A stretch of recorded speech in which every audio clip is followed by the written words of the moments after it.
how you are measuring your success. Because I think at this point, we really have to allow ourselves to step away from the measurement of followers, likes, whatever, and look at the engagement of the followers that you have. Welcome to Built with me, Katie Chung-Hwa. Listen every week as I talk with athletes, entertainers, and entrepreneurs about how they built who they are today and get the inside scoop about their lives. Fitness model, weight loss expert, Biggest Loser trainer, ex-American Gladiator, fitness director of Shape Magazine, and an author. Is that enough credentials for you guys?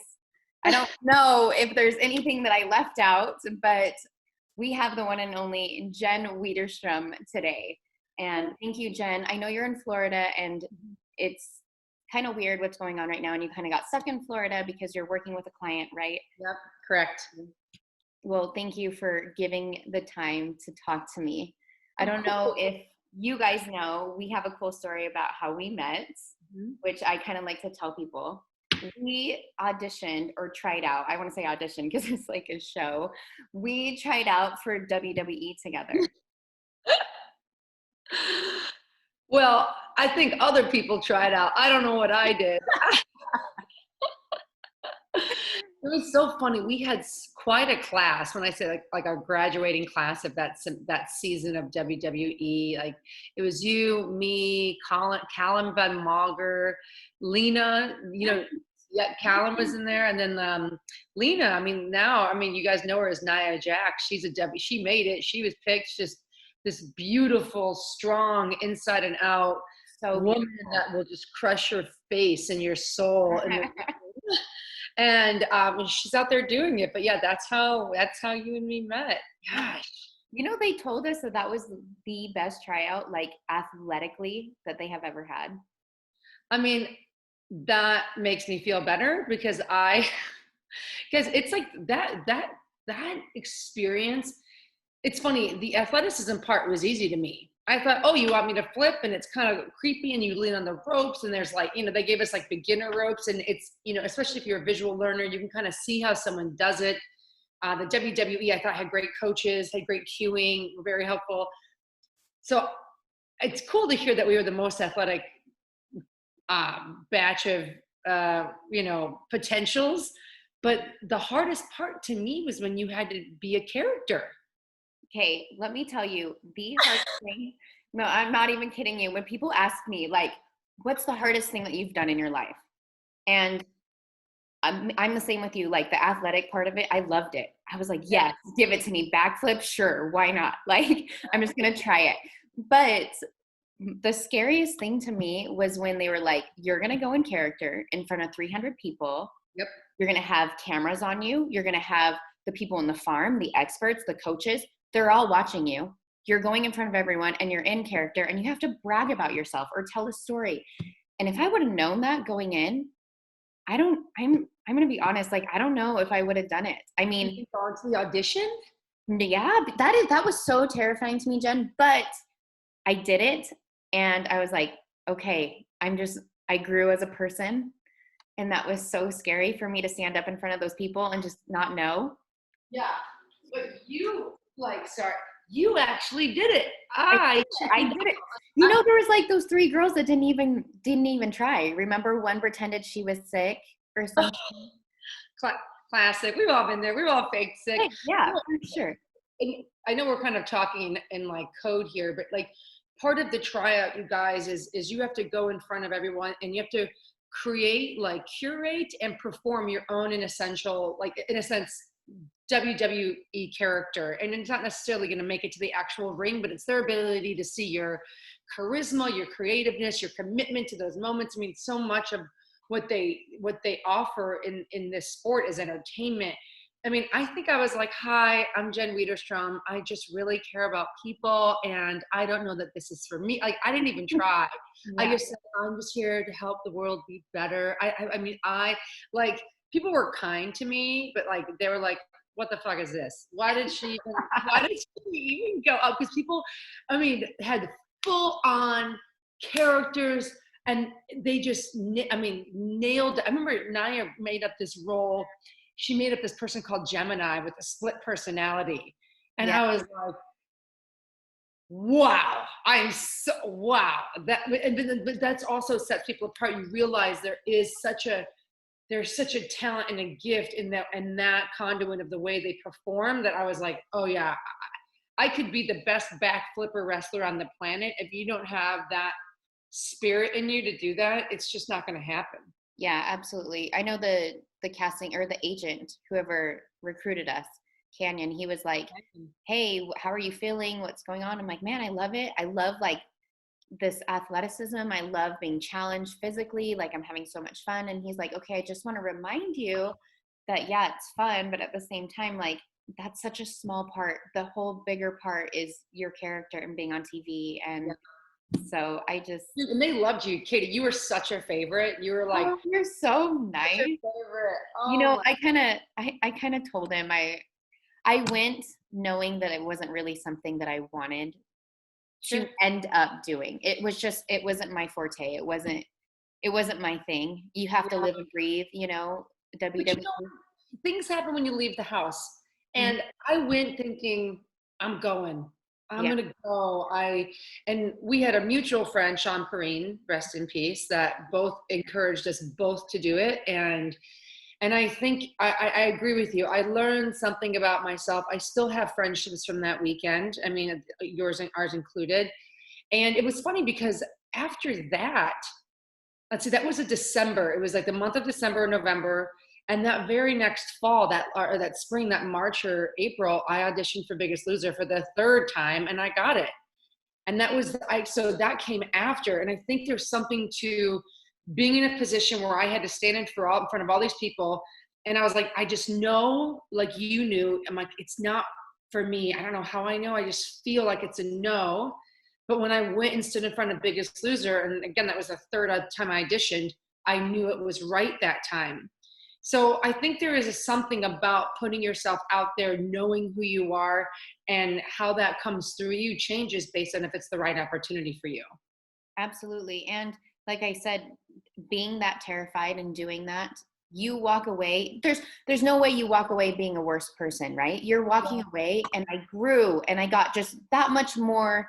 I don't even know if it's confidence, but I wasn't as scared. So now the next time that I have to do something, like, hey, I've already done it.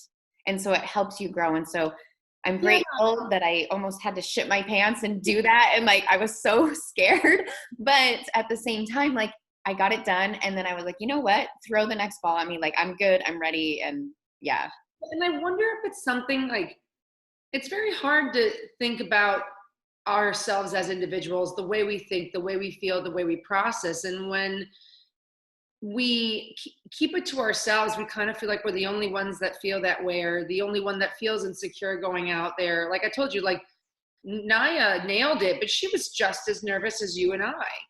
And when we kind of get to air out to others, like pieces of ourselves, and I think it actually creates strength, because you realize I'm not the only one that thinks this way, or I'm not the only one that was nervous, or I'm not the only one that thought about this. And I don't know, I think it just creates this common ground, and it creates a strength in who you are, because by sharing it you realize there is this commonality.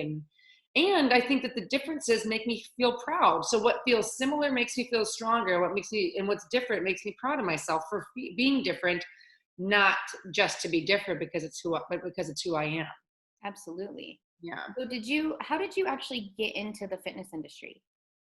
Oh gosh, it was such an accident. I've told this story before, but I had grown up doing sports throughout my childhood, and mainly gymnastics. And then in college, I started as a rower, and then walked onto the track team like almost like my junior year. So fitness or movement was always tied to performance. And then when I got out of college, I was bartending in Chicago, just drinking my face off, having a blast. And I remember I did fitness modeling for the first time, and I thought, in an hour, I can make as much as I do in a night of bartending, because it's like, $300, and I signed away all my rights to the photos, which are still on like shipping trucks and stuff, because I just said, take the pictures, I'll take $300. And so that's what kind of opened the door to American Gladiators. But again, Katie, it was working out for a performance. It was to look a certain way for the TV, and to not be beaten by contenders, kind of a thing. And then It wasn't until I moved to LA and I was running out of money really quickly, and I wasn't doing TV anymore, and I really didn't know what to do, and I wanted to work at a gym so I could get a free membership. And the gym is still there. It's called Pulse Fitness Studio, and it's in Sherman Oaks. And I wanted to be the check-in person, like the greeter. And the owner goes, "Oh, I don't know. I think you should be a coach. Like you should be teaching classes." And I was like, "Oh no, I don't do that. I don't. No. I'm gonna greet. I'll get here at 5 a.m. I just want to work out for free." And Mark, the owner, said, "Listen, work out for free and just shadow my classes." And so I learned, and he really kind of gave me this apprenticeship through group classes. So if anybody out there listening is smiling with me, my foundation is group class training and, treadmills and bands and weights. And that's where I started in fitness. I realized that, and I love, I call us civilians. We're just everyday humans and heroes that just are trying to get it through another day, keep our butts a little tighter, and watch the amount of beer we drink at the end of the day. You know what I mean? Just really trying to meet the middle. And I met so many great people, and I fell in love with the way I saw fitness change people in their behavior and their eye contact and their attitude and the brightness of the colors they wore in class. And that was probably back in 2009 where I started really truly in fitness as a group fitness instructor. So you got into fitness almost after, because you were on American Gladiator in 2008, correct? Correct. What was that like? I mean, as fun as you could imagine. All I know or remember about American Gladiator was when my dad watched it back in the 90s. I had to actually look that up because I was like 80s. So how old are you? Didn't you watch it? Yeah, but I'm a 90s, late 80s baby. So you missed it. Yeah, so I like you. Yeah, I vaguely remember it where like they were on there with the thing and yeah. So how was that? Did you guys, I mean, is it I kind of think of it as WWE where you practice and you're almost performing, but do you know who's going to win? I mean, no, because you have no. It's an all-out battle. So I grew up watching the late 80s, early 90s. So and by the way, just go to ESPN Classics and you guys will find out what I'm talking about, or Google American Gladiators. They were just like such athletic gladiators, and the women were like strong and muscular and like beautiful. And I remember Jazz, this was this beautiful black woman with like this like almost like braids or dreads or something. And I just looked up to her and Zap. And anyway, when it came back, it was like a dream come true. And so we all went full go. It wasn't like it was like, okay, this is what's going to happen, then this is going to happen. And we got very little practice. The only events we got practice on was the wall, the rings. There was a joust set up so we could kind of figure out balance and what was the right way to kind of like just to kind of reorient yourself. But otherwise, we were thrown out there. Like I remember the first time I did pyramid, I'd never done it. And you go to the top and you're like, you're almost getting vertigo. You're so high up. And you're like, I'm supposed to tackle someone down this thing? I look over, I'm competing with Gina Carano, who was Crush, and she's like ready to, she's just like, those little girls were like a little, like, I don't know, like a half a sandwich, just like, boop, boop, boop. Like she could just suplex them and flip and roll. And I was like, hi, I did gymnastics. I lifted weights for a while. Not quite sure how to do this. So you just went all out. But there was the pride of your own personal win and loss record. There was the pride and the pressure of the team. Because the Gladiators, like, we didn't take it easy on anybody. It was like bragging rights. So it was fun. And by the way, those contestants were tough. I mean, they were no schlubs, like, but you had to move to catch them, which was fun. So it was just, every day was of games. And like the best hair and makeup of your life. Like I had hot pink hair, extra lashes. I got to wear like pink lipstick. I'm like, every day I felt like an anime character, and I was like, I'm so hot. Like if my outfit wasn't so tiny, I might have gone grocery shopping in it, but I just wouldn't have been the right attention. to Any attention's good attention. No, I'm just kidding. okay. So Well, it was, I mean, my booty was hanging out the back, Katie. It was tiny. I think that somehow, I was like, how did you get the job? I'm like, I think I agreed to like bleaching my hair because it was all my real hair. So my hair was bleached white and they put the pink in. And I think I had the tiniest outfit. I'm like, that probably didn't hurt. Because like, yeah, what am you I had going one of the to best know? bodies on that show. So The they what? probably loved it. I said you had one of the best bodies on that show. Oh, They God probably bless loved it. you. They're like, thank you. Let's put her in the smallest outfit possible. But we had like Beth Horn. She was a epic. She was a legend in the fitness industry. Valerie Wagaman, she was a figure competitor, and Beth was a fitness. So Beth did the gymnastics and the flipping and stuff. She was a pro. Valerie Wagaman, she was a pro in the figure industry. I mean, these women, I was just like, I didn't know what I was doing. They're like, "What are you having for lunch?" I was like, "Sushi." I didn't even know. Like, I don't know what's healthy. I was just gonna get a big beef sandwich. They're like, okay, let's tighten this up, So they had to like teach me a lot, and it was great. I mean, everyone loved everybody. There was no ego, certainly not amongst the women, and we had each other's backs. It was really good. That's great to hear. Yeah. So second show was The Biggest Loser. And Yes. I assume, I mean, that show is just so many highs and so many lows. And it's just, I guess, tell me a little bit about your experience, or maybe something that we didn't see on camera that really resonated with you, or, meant a lot. I think, thanks for asking that question, first of all. As they brought a lot of women in cycling around Jillian. So it was really a personal test for myself, not giving into what production thought they needed to have a successful show, which was the yelling and the aggressiveness that Jillian was successful with, and really sticking to who I am and what I know like feeds the human spirit and ultimately would help my people be successful.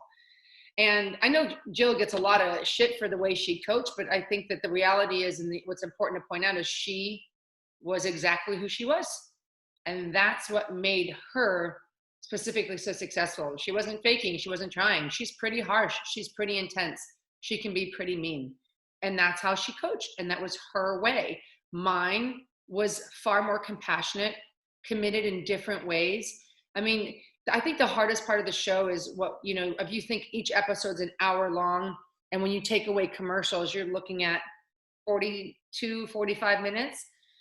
The hours that were filmed, of footage are cut down to those 42 minutes, and you have to share between myself, one or two other trainers, a challenge, a weigh-in, our host Bob. So I mean, to diversify the hour enough, like you just can't go as deep as I'd like. But I think my favorite things were the off-camera time, where there was no cameras, there was it just us, and like I would go Sunday mornings, and there were always like these strawberry farmers that would have those baskets of strawberries. So I'd bring strawberries, and they'd make me breakfast and coffee, and we'd sit and maybe do a hike. Or I remember once I snuck in some wine my first season because there's no alcohol, anything. And we were beat up mentally. Like my hair was turning gray. I was losing my hair. You're so stressed because all the contestants, regardless of the team they're on, become important to you. And you fight so hard not just to win, not for bragging rights, but every time I get to win as a team, it means I get everybody one more week, one more chance to be here together to,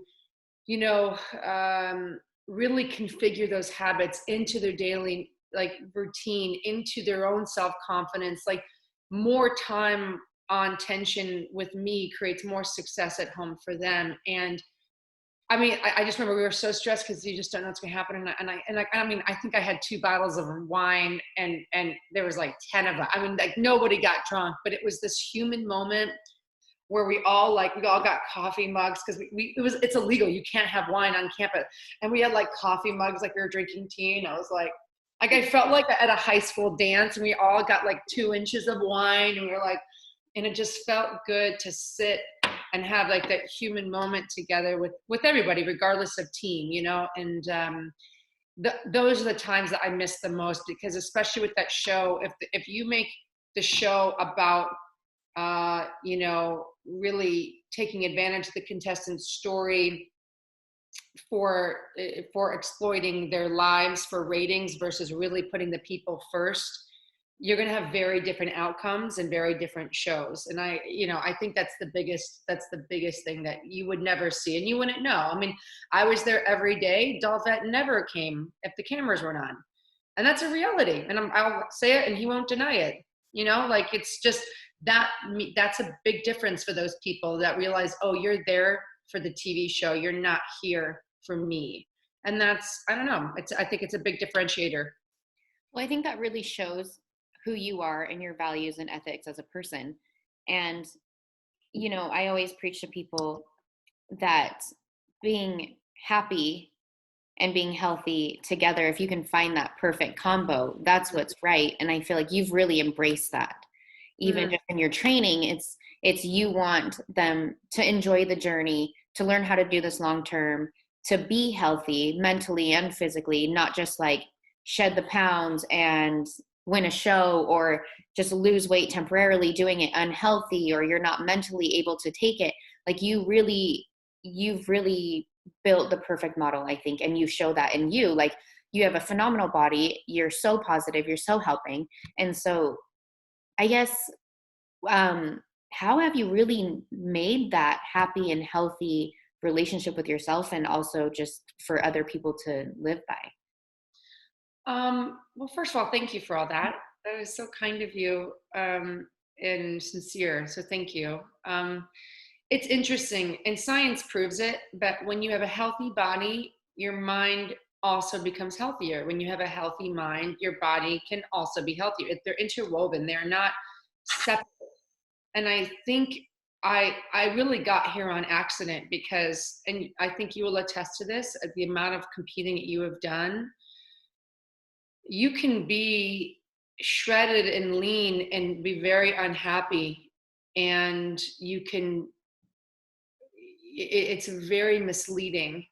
And that's why you see so many people with a shell that maybe looks like it's supposed to be a way, but it wasn't achieved necessarily the healthiest way. And I realize there's layers to what it takes in that sport to, cut carbohydrates, cut water, be stage ready. And I'm not outing any of that, but I will say that there's a process for what I call, us civilians here that can be done hand in hand. And when for a long time, even through all of my gladiator days, it was a very crash diet and then binge after I'm done with the photo shoot or the show or whatever it is. It was a crash and binge and a constant yanking and yo-yoing of my own dysmorphia, my own mental happiness that was 1000% tied to what my body looked like.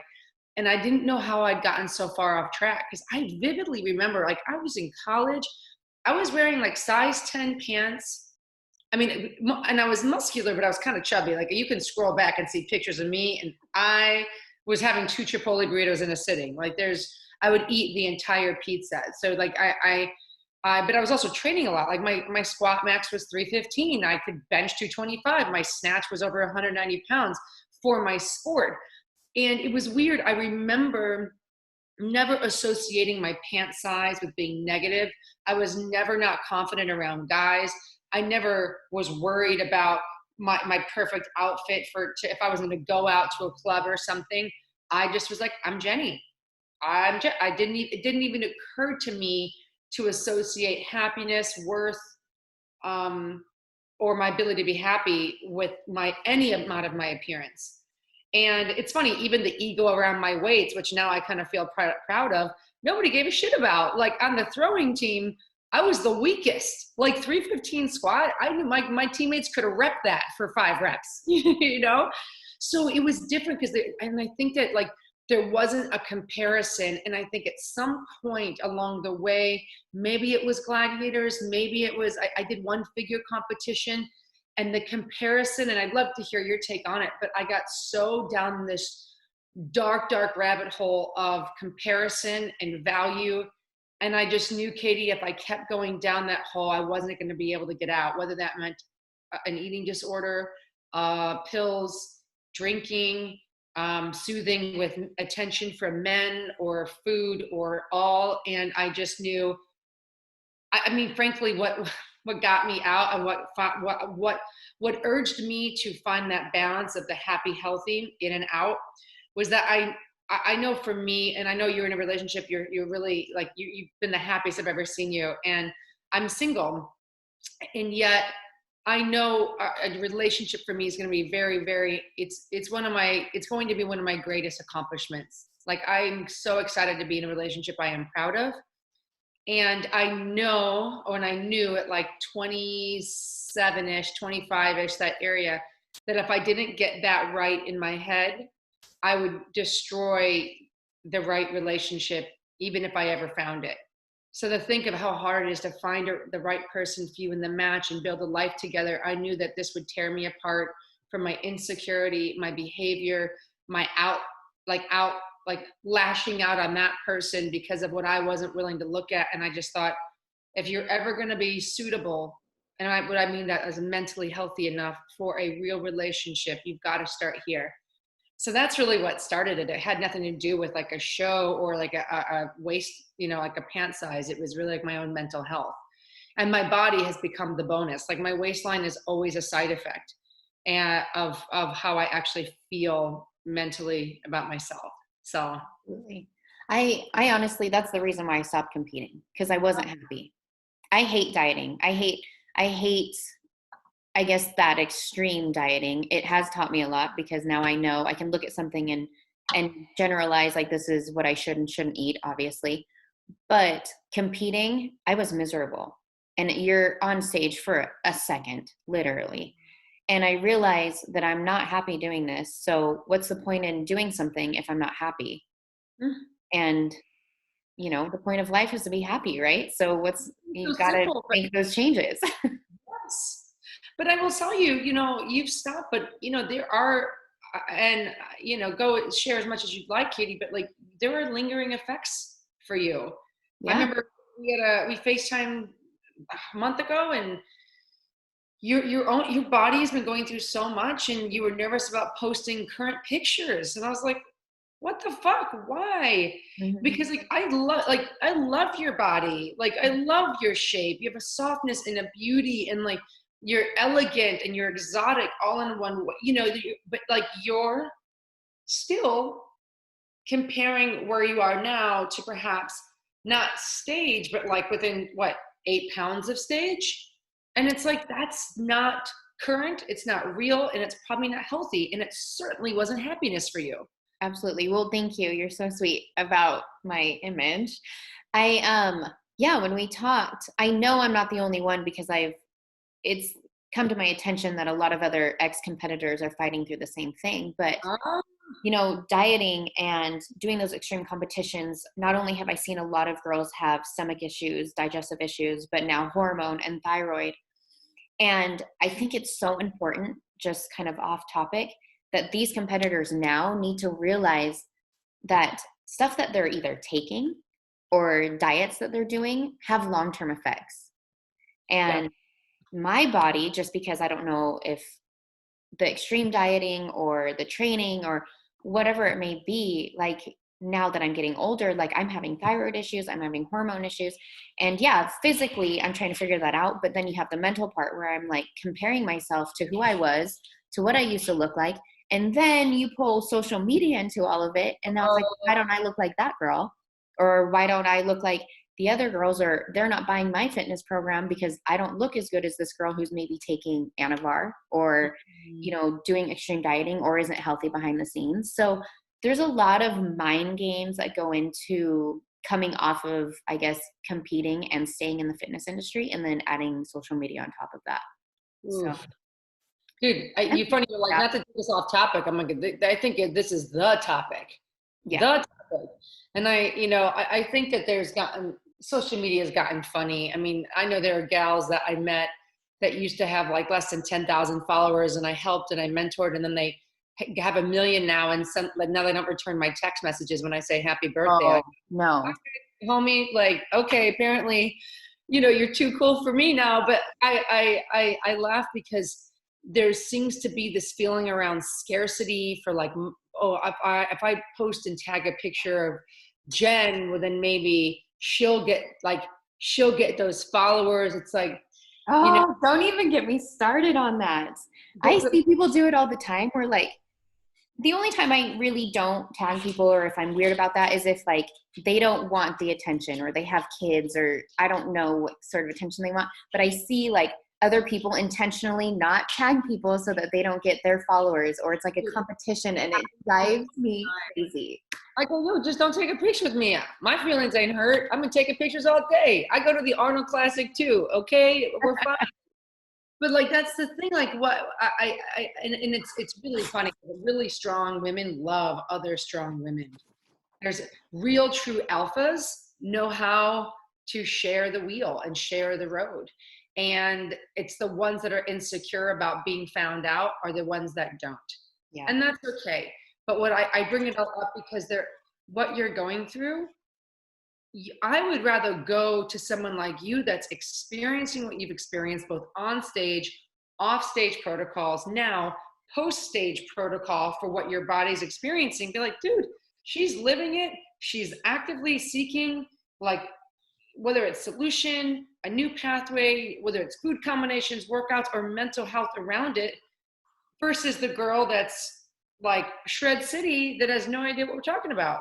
Yeah. It's like, and there, you have a voice that many need to hear. And I mean, somebody got really twitchy with me about like some of the Instagram accounts that are, that's like, it's a lot of TNA and they're like Jen Selter, like she's not a fitness person and this and that. And I go, yeah, but if one person sees that butt photo and is motivated to get off the couch and maybe squat, why the fuck this is great. Thank you, Jen Selter, for posting that photo. It doesn't matter. It's her life. It's up to her.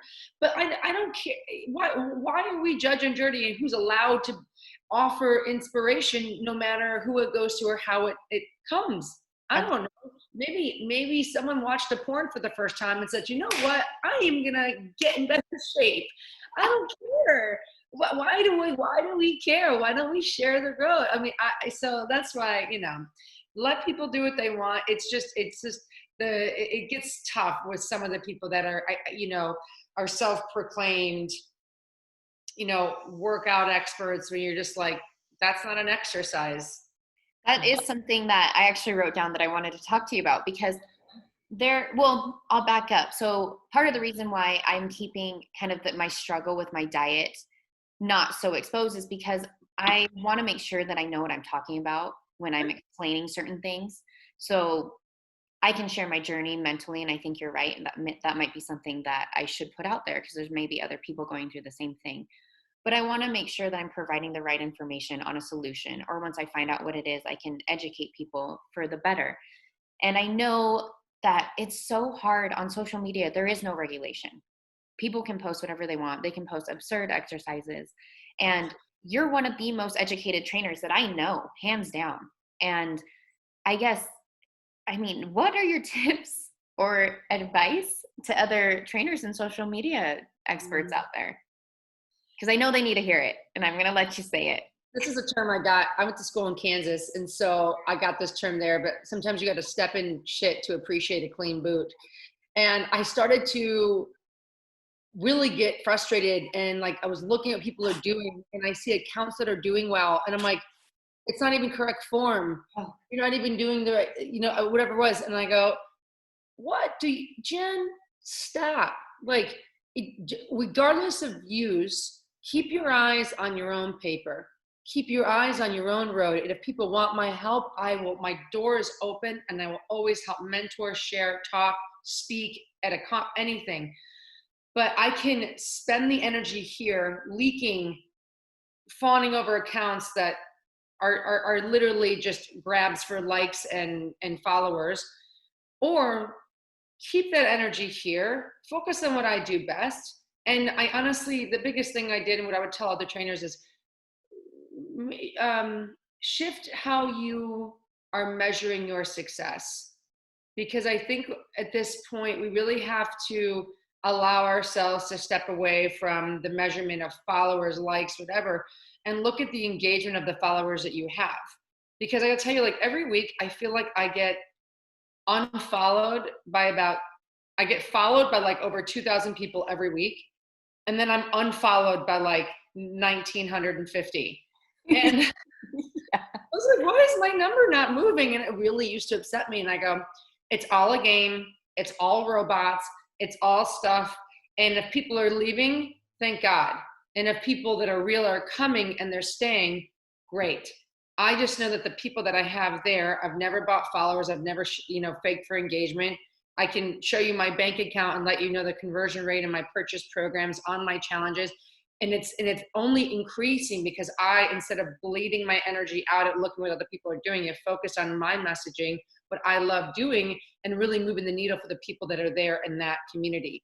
And that's what I'm saying. For me, my measurement of success was no longer, I need to get to 500,000 followers. I need to get to, this. I started to think like, okay, my measurement of success was getting user feedback, like user generated direction from where my programming and teaching needed to go. Anyone that's followed me for a while can look at my Instagram, and literally COVID hit and I took a massive pivot on my Instagram because I was like looking at my Instagram and I was like, you wouldn't know for a second that I'm like a health and wellness coach. Like I had posted a picture of like a honey badger. I think I had a picture of pizza. There might have been a one workout, and I just looked like some random chick. And I was like, do you want to be a resource or not? People are constantly asking me for more support, more motivation to put myself out there. And I wasn't doing any of it. So I was like, okay. So for me, my measure of success was as I was actually utilizing the user feedback and putting it into what I was sharing. And frankly, it's converted to dollars, but I wasn't after the dollars in the first place. That wasn't what it was about. And I think that's the kind of place where I think most trainers need to go mentally with their business and with how they share their training. Absolutely. I think that's one of the number one tips that everyone tells you, successful people, is if you chase the money, you're never going to be successful. Yeah. Well, and by the way, people can feel it. Yeah. When I follow people, if I feel like it, I've met a lot of people at fitness events, and if I strike a connection with you and I like you, I'll follow you. And I will equally unfollow you if what you're posting is not interesting to me. If I feel like I'm being sold, if I feel like you're bullshit, if I can tell somebody else is writing your posts, I'm out. I'm gone. And that's it. And that's for me. And if I saw that person, I'd be like, so good to see you. But I don't need you clogging up my feed with BS. And that is like a big direct differentiator for me. Yeah, absolutely. So, fitness director of Shape Magazine, you've written your own book, you have all these challenges online. How do you continue to evolve in this fitness industry? Because you're still so successful year after year. I feel like you just continue to grow. Oh, thanks for saying that. I think sometimes when you're in the frame, you can't see the picture. And I think I had to start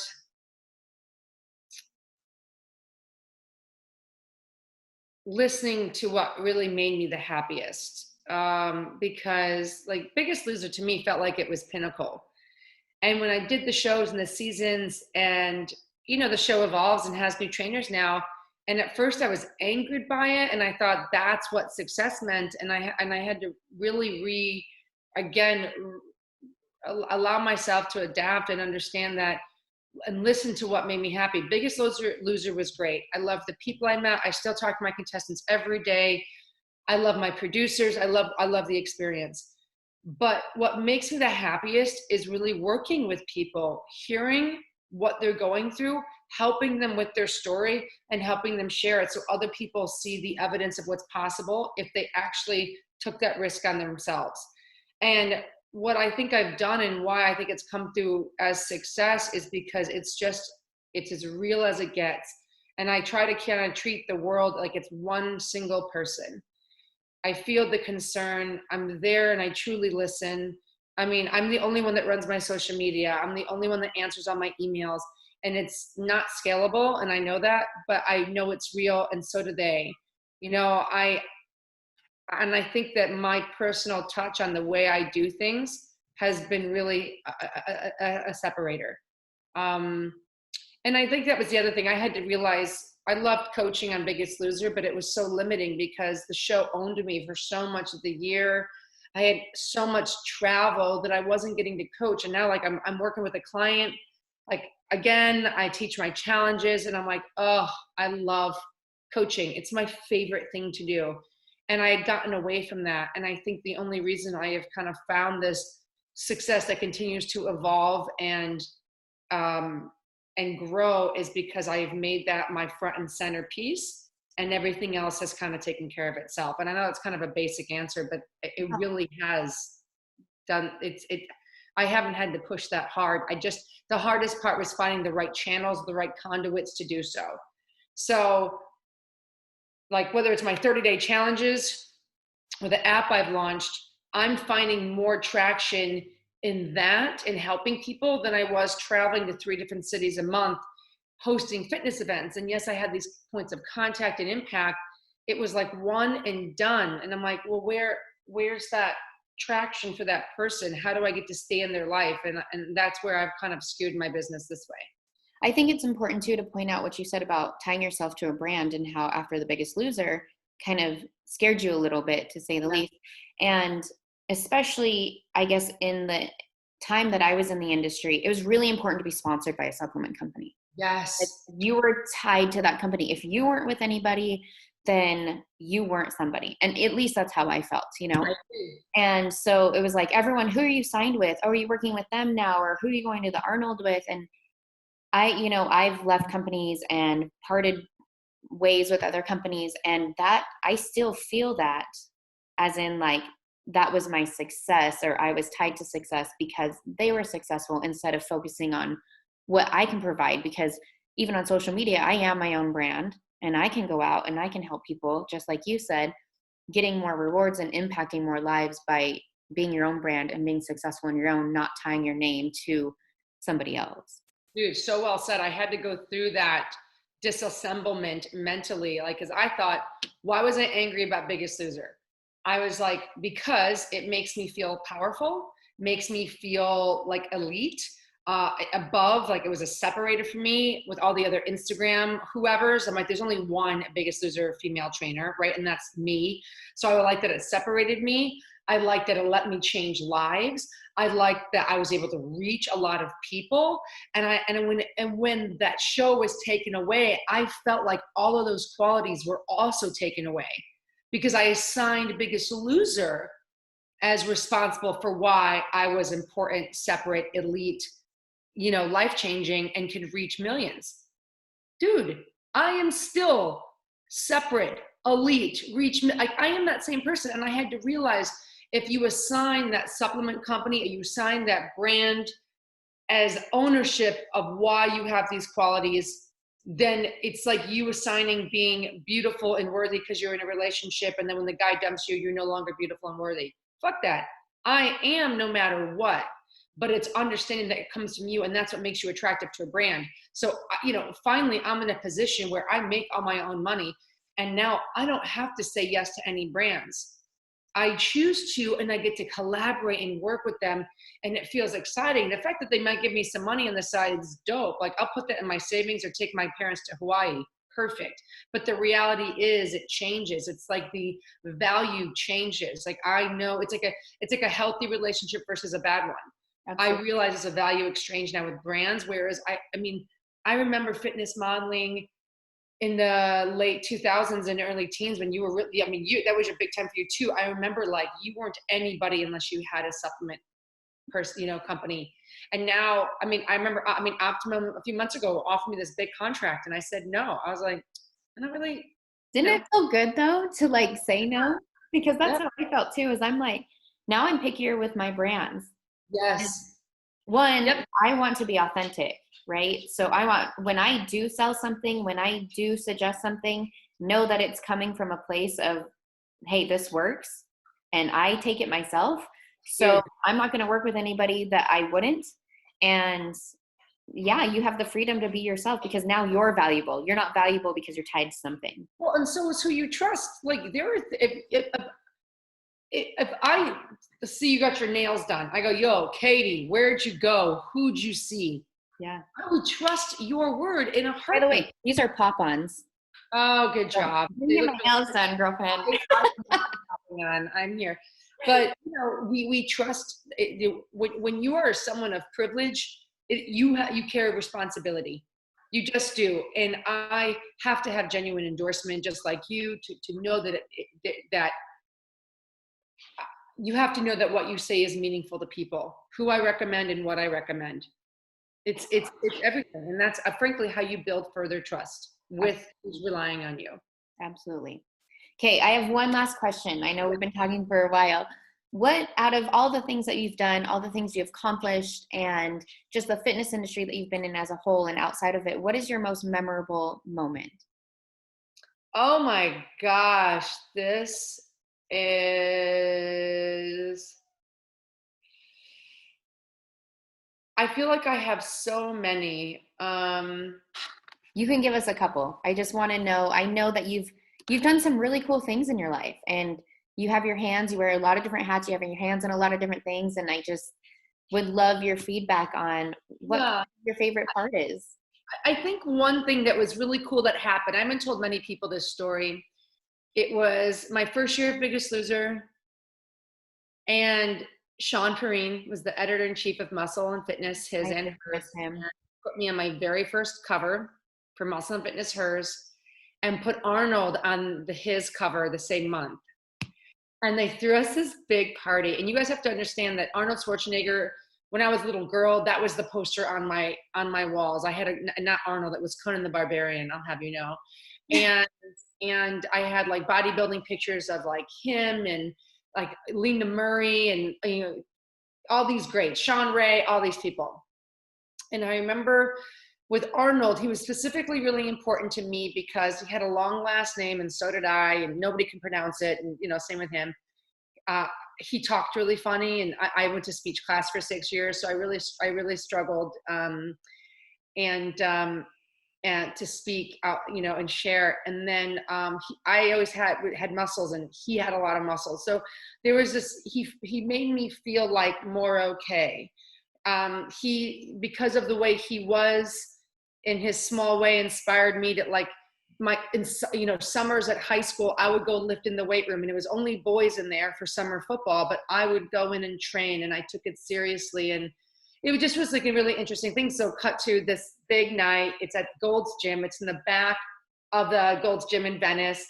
And Arnold's there, and we're standing by our covers, and I'm talking to him, and I got an opportunity to introduce him. I'm like, because I had to talk, and I'm like, I have to go first, because if Arnold go first, no one's gonna I can't follow Arnold. And so I was so nervous, and I'm calling my father on the way to the venue, and I'm like, I don't know, Dad, I don't know. I couldn't even talk. I was like, I'm freaking out. I think I need a shot of tequila. And my dad's like, well, I'll tell you a story that'll help. And he basically shared this story, which I repeated to Arnold, that there was a little girl that had seen me on Biggest Loser and was running like Team Jen workouts during recess.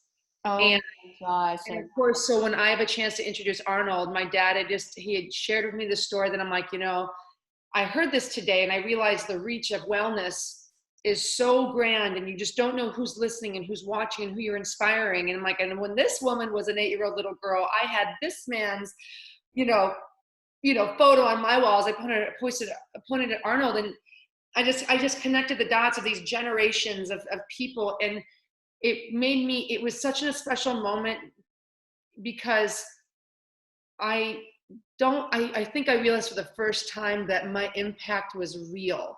And it wasn't just what Arnold had said about me after I introduced him, and the way he believed in me, and the way he trusted me in the industry and really kind of passed the torch.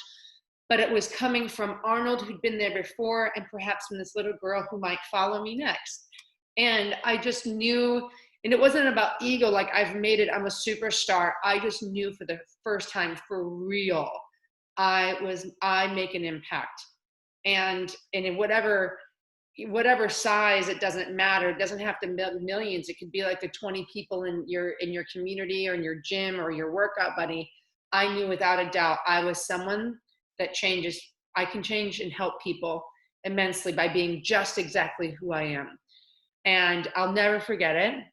And that I'm glad you're actually making me relive the story, because I when I remember it, I go, because it's easy to forget. your impact. And that was the first time I knew that I was really on track doing what I was supposed to be doing with my purpose. That is such a great lesson. If there's one thing that I want anyone to take away from listening this whole time, is that they make an impact, whether it be big or small, that you're making an impact. If you have 2,000 followers on Instagram, Yes. that's 2,000 people you're reaching, and you're making an impact. And as long as you continue to be you, your own brand, be authentic, be real, and know that you make an impact, then you have it figured out. Katie, you said it perfectly, because we weren't always at these followings. We started exactly where you guys are. Exactly. And the only thing I did not do was deviate from my truth with what I knew felt right. And like I said, eyes on your own paper, let it come from your heart and from a good place. And you're always going to end up in front of the person that needs you the most. And I just know that. So yeah, absolutely. You know, I got a random Venmo yesterday of someone saying, here's $20. It's not much, but please go get a drink on me. Thank you for all of your fitness tips and videos. And it meant so much to me, just that little gesture, that here's somebody that I don't know that found me, literally found me on Venmo. I had no idea, and just wanted to say thank you. And I think like that's one person that made me feel like, oh my gosh, I'm doing something right. yes. So, you know, you have to realize that, you know, even though people may not vocalize it, that you are doing so much. Oh, that's so great, Katie. What are you going to That get? was like so nice. It's a beer. What are you going to get? Oh, I mean, because you're in Vegas, that might get you a drink. Yeah. Well, I'll go get like 4 coffees or a drink. That's, dude, exactly. I love that. Yeah. But I wanted to thank you so much for your time, for spending your day with me. I know we talked for a little bit. I'm so grateful to know you. Continue to spread your love and kindness and your realness, the no bullshit type of person that I know you are. And if any of you guys need any sort of nutrition, training, guidance, she is the real deal. Follow her, Jen Widerstrom. That's all across all social media, right? Yeah, it's just my full name. She can put it in the notes. I mean, the fact that you said it right the first time made me so happy. It's Jen Widerstrom. Yeah, there you go. I know. I'm like, man, I got to make sure I got that right. Thank you so much, Jen. I love you, honey. I love you.